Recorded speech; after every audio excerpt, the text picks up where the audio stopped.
मैं अभी दिवाली शॉपिंग करने मॉल गया था, तो मैंने वहाँ पर एक चीज बहुत नोटिस की कि वहाँ पर लगभग हर सामान का प्राइस 9 से खत्म हो रहा था। अगर टी शर्ट हो तो भाई 499, अगर जीन्स हो तो 999, और अगर टीवी खरीदना हो तो 9999, अगर एक बोतल भी खरीदनी हो ना तो वो भी 99।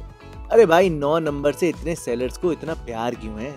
मुझे लगता है कि आप लोगों ने भी नोटिस किया होगा कि कहीं से भी सामान खरीदो, प्राइस के लास्ट में 9 जरूर होता है। तो ऐसा क्यों होता है? किसी भी चीज पर 1 रुपए बचाने का मकसद क्या है, और आखिर इसका फायदा किसको मिल रहा है, कस्टमर्स या सेलर्स को? तो दोस्तों आइए देखते हैं सेलर्स की इस टेक्निक का क्या रीजन है।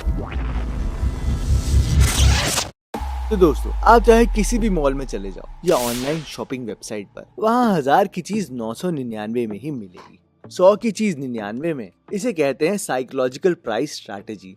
इसके मुताबिक किसी भी चीज का प्राइस अगर 1 रुपए से कम करके 100 की जगह 99 कर दिया जाए तो उसकी सेल बढ़ जाएगी, क्योंकि दोस्त सारा खेल दिमाग का है।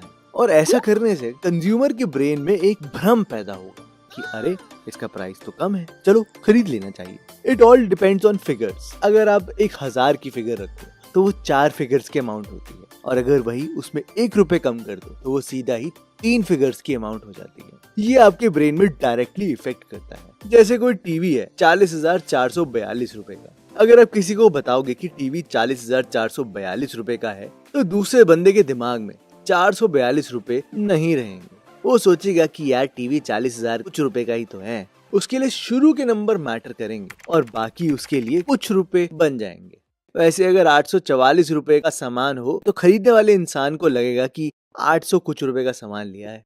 तो दोस्त हमारा ब्रेन ही कुछ ऐसा चलता है, ऐसे ही कुछ काम करता है कि हम लेफ्ट साइड से नंबर देखना शुरू करते हैं तो हमारे लिए वो आगे के कुछ नंबर ज्यादा मैटर करते हैं। इस साइकोलॉजी का फायदा ये सेलर्स उठाते हैं और हमें 1000 रुपए का सामान 999 रुपए में बेचते हैं। मैं ये नहीं कह रहा कि 999 के प्राइस को हर कोई बंदा 900 समझ लेता है, नहीं, ऐसा नहीं कह रहा मैं। हाँ, 20 से 30% लोग ऐसे हैं जो समझदार हैं, जो 999 का सामान 1000 ही मान लेते हैं। बाकी 70 से 80% लोगों को इसे 900 कुछ रुपए बोलने की आदत हो जाती है, जिसे लोग सस्ता समझ के खरीद लेते हैं। आप मुझे कमेंट करके बताना कि आप 20% वाली कैटेगरी में हो या 80% वाली कैटेगरी में। इस साइकोलॉजी पर एक एक्सपेरिमेंट भी किया गया था, जिसमें लोगों को 10-10 हजार रुपए दिए गए थे और उन्हें जल्दी से जल्दी शॉपिंग करने को कहा गया था। जल्दी शॉपिंग करने की वजह से वो शांत दिमाग से कैलकुलेशन नहीं कर पाएंगे, जिसके बाद ये पता चला कि 10 में से 9 जन ने 10,000 से ज्यादा की शॉपिंग कर ली थी, क्योंकि उन्होंने 12,999 वाली चीज को 12,000 मान लिया और 899 वाली चीज को 800 मान लिया जिस वजह से उनकी शॉपिंग बजट से ऊपर चली गई।